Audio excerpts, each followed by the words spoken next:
అని. ఎందుకంటే BRS party హయాంలో గతంలో బీఆర్ఎస్ పార్టీ అధికారంలో ఉన్నప్పుడు మొట్టమొదటి బాధితులు ఎవరంటే ఇప్పుడు ఉన్నటువంటి ఒంటరి ప్రతాప్ రెడ్డి గారే.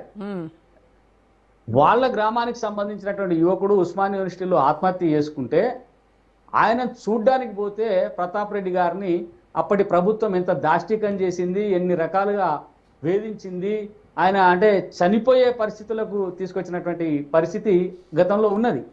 ఆ పరిస్థితి నుంచే అప్పుడు మా ఉస్మాన్ యూనివర్సిటీలో ప్రతాప్ రెడ్డి గారి పైన దాడి, అప్పుడు ప్రభుత్వం చేసినటువంటి దాడిగా చూస్తూ ఉంటే అది చాలా దారుణం. మరి ఇప్పుడు మళ్ళీ ప్రతాప్ రెడ్డి గారు మరి అవన్నీ మర్చిపోయినారా ఏంది నాకు అర్థం కాలే. మళ్ళీ వారు ఇప్పుడు ప్రస్తుతం ప్రభుత్వాన్ని బీఆర్ఎస్ పార్టీలో అదే చెప్తా ఉన్నా. రాజకీయంగా జరిగినటువంటి మార్పుల మీద పెద్ద నేను వ్యాఖ్యానం చేయదలుచుకోలేదు.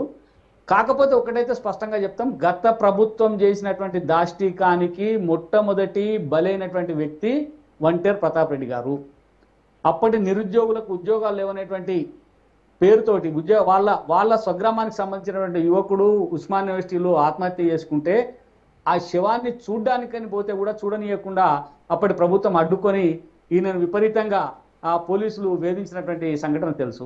తర్వాత ఆ పిల్లగాడి యొక్క మన ఏంది శవయాత్రలో పాల్గొందామని చెప్పి నేను ఆ ఊరికి పోతే కూడా నన్ను కూడా అరెస్ట్ చేసి అక్కడ పోకుండా అడ్డుకున్నటువంటి సందర్భం గత పాలనలో ఉన్నది.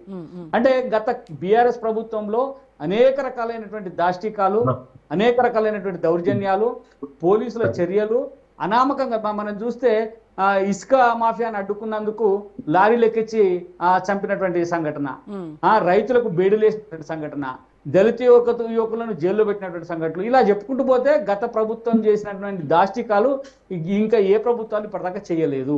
కాబట్టి మేము అంటా ఉన్నాం ఏంటంటే అప్పటి ప్రభుత్వానికి, అప్పటి బీఆర్ఎస్ పార్టీకి కానీ ఇప్పటి కాంగ్రెస్ పార్టీకి కానీ విద్యార్థుల గురించి కానీ యువకుల గురించి కానీ నిరుద్యోగుల గురించి కానీ మాట్లాడేటువంటి అర్హత లేదు అనేది మేము స్పష్టంగా చెప్పాలి. బీజేపీకి ఉందా కపర్ ప్రసాద్ గారు? బీజేపీకి ఉందా అర్హత? బీజేపీకి అర్హత ఉండి బీజేపీ కనుక ఆ చిత్తశుద్ధి ఉంటే మరి ఢిల్లీలో అంత ఆ రేంజ్ లో ప్రొటెస్ట్లు ఎందుకు జరుగుతున్నాయి? యువతంతా రోడ్లు ఎక్కేసి చెప్పండి. అక్కడికి వస్తున్నాను. నేనేమంటున్నానంటే బీజేపీ ఈ రాష్ట్రానికి సంబంధించిన వరకు భారతీయ జనతా పార్టీ ప్రతిపక్ష పాత్ర పోషిస్తా ఉన్నది. ఆ రెండు పార్టీల యొక్క పాలనను ఈ రాష్ట్ర ప్రయాణికం చూసిండ్రు. ఆ రెండు పార్టీలు కూడా ఈ రాష్ట్రంలో సరైనటువంటి విధానంలో పాలన సాగలేదు. కాబట్టి ఆ రెండు పార్టీలను కూడా ఎండగట్టేటువంటి ఏకైక ఇప్పుడు సమస్య 2018లో జరిగినటువంటి సమస్య కాదు, 2026. మోహన్ గారు నేను మాట్లాడతాను మీతో, ఒక్క నిమిషం ఆగండి.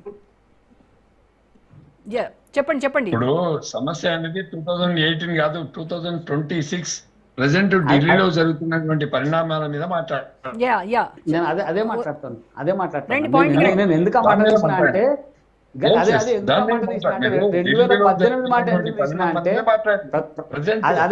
అంటే మీ హయాంలో విద్యార్థులకు జరిగినటువంటి అన్యాయాన్ని చెప్తూ మీకు ఇప్పుడు విద్యార్థుల గురించి మాట్లాడే అర్హత లేదు.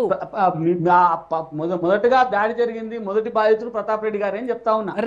జరిగినటువంటి విషయాలు ప్రతాప్ రెడ్డి గారి గురించి వదిలేయండి. ఇప్పుడు ఇందాక సరే అదే చెప్తా ఉన్నా, మీరు అడిగినటువంటి క్వశ్చన్ కోసం అన్న మాట్లాడింది కాబట్టి చెప్తా ఉన్నా. ఇప్పుడు మీరు చెప్పినారు ఢిల్లీలో జరుగుతున్నటువంటి పరిణామాలు ఏంటి అని. ఢిల్లీలో జరిగేటువంటి పరిణామాలను స్పష్టంగా గమనిస్తే ఢిల్లీలో జరుగుతున్నటువంటి పరిణామాలు కేవలం ప్రభుత్వాన్ని అస్థిరపరచాలనేటువంటి అంతర్గత కుట్రతోటి జరుగుతున్నాయి తప్ప ఇంకోటి కాదు. మీరు చూస్తే గత ప్రభుత్వంలో మొత్తం నా దగ్గర లిస్ట్ ఉంది, ఏ ప్రభుత్వంలో ఎన్నిసార్లు పేపర్ లీక్ అయినాయి, ఎన్నిసార్లు ఏ విద్యామంత్రి ఎవరైనా రాజీనామా చేసిండ్రా, కాంగ్రెస్ ప్రభుత్వంలో కాంగ్రెస్ రాష్ట్ర వాళ్ళు ఎవరు చేయలేదు కాబట్టి ఇప్పుడు ధర్మేంద్ర ప్రధాని రాజీనామా అడిగడం ఆస్కారం లేదంటారు. నేను అడగడం ఆస్కారం లేదని నేను అనట్లేదు. అడగడానికి పద్ధతి ఉంటుంది. ప్రస్తుతం వర్తమానంలోకి వద్దాం సార్, దయచేసి ప్రసాద్ గారు. లేదు నేను అడిగిన దానికి సమాధానం చెప్పండి. మీరు క్వశ్చన్ వేసిండ్రు, నన్ను జవాబు చెప్పండి. You are beating around the bush Prasad garu. ఏం లేదు నేను కరెక్ట్ గా వస్తున్నాను. నేను గత ప్రభుత్వము కాంగ్రెస్ పార్టీ ప్రభుత్వంలో జరిగినన్ని పేపర్ లీకులు ఎన్ని జరిగినాయి, ఎన్నిసార్లు అప్పుడు రాజీనామా చేసిండ్రు, ఒకటి. రెండో అంశం ఏమంటున్నానంటే రాజీనామా చేయమని అడగడంలో ఎలాంటి ఇబ్బంది లేదు, ప్రశ్నించాల్సినటువంటి హక్కు ప్రతి పౌరుడికి ఉంటది. అయితే దానికి ఒక పద్ధతి ఉంటది. ఆ పద్ధతి లేకుండా మాట్లాడుతున్నటువంటి సందర్భం ఉంది కాబట్టి ఇలా ఇష్యూ వస్తా ఉంది. ఇలా నీట్ జరిగింది, నీట్ జరగంగానే క్వశ్చన్ పేపర్ లీక్ అయినటువంటి విషయం బయటకు వచ్చింది. బయటికి రాగానే ఆ పరీక్షను రద్దు చేసి వెంటనే పరీక్ష పెట్టి పరీక్షలో పాస్ అయినటువంటి విద్యార్థులకు ఇంటర్వ్యూలు కూడా చేసి పూర్తి చేయడం జరిగింది. దానికి సంబంధించి 13 మంది వ్యక్తులు ఎవరైతే దానికి పాల్పడ్డారో వాళ్ళపైన చర్యలు తీసుకున్న వాళ్ళు జైల్లో ఉన్నారు. ఓకే, అంటే నేను అడిగేది ప్రసాద్ గారు, ఒక్క నిమిషం. ప్రసాద్ గారు, నీట్ లీక్ జరిగినటువంటి మాట వాస్తవం, పేపర్ లీక్ అయినటువంటి మాట వాస్తవం, దానికి బాధ్యులైనటువంటి వాళ్ళని జైల్లో పెట్టినటువంటి మాట వాస్తవము. రీ ఎగ్జామ్ పెట్టారు, మళ్ళీ రిజల్ట్స్ వచ్చాయి, కౌన్సిలింగ్ జరుగుతూ ఉంది, అంత సవ్యంగా ఉంది.